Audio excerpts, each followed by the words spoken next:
It is historic, isn't it? And, right away people are asking me, surely this paves the way for a broader defense of religious freedom and religious liberties other than just the contraception issue. Do you agree? The contraceptive issue. Do you agree with that? I wish that were true. I have to put on my realist hat, Mike, and say I don't think that's going to happen. Mm-hmm. I mean, look, let's make no mistake what the Obama administration was trying to do here.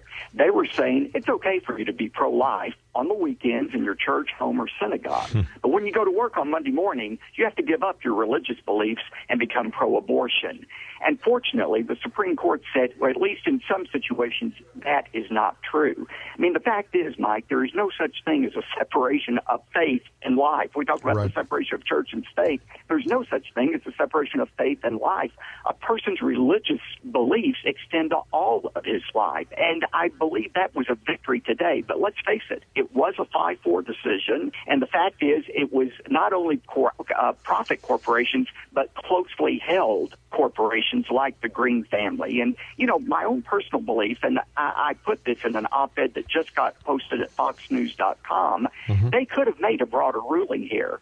After the Citizens United case in 2010, in which they said a corporation has free speech rights, it's that very same First Amendment that also has free religious rights. And they could have gone there, but they chose not to. But again, we'll take a win any way we can get it. No, I'll take a triple rather than a grand slam, I guess. Yeah.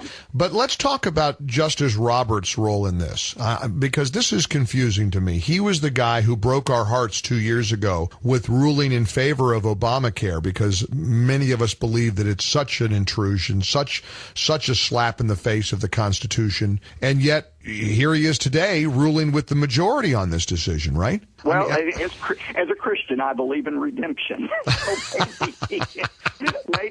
maybe he's on the path to redemption here. But what your listeners, all of us, need to remember is this case, contrary to what liberals said, was never about contraception. The Greens, Hobby Lobby, did not object to contraception. They provided 16 of the 20 contraceptives, the one that the HHS mandated. What they objected to were the 4 abortifacients, abortion-inducing drugs or devices, that they said violated their beliefs. So that's what the case is here.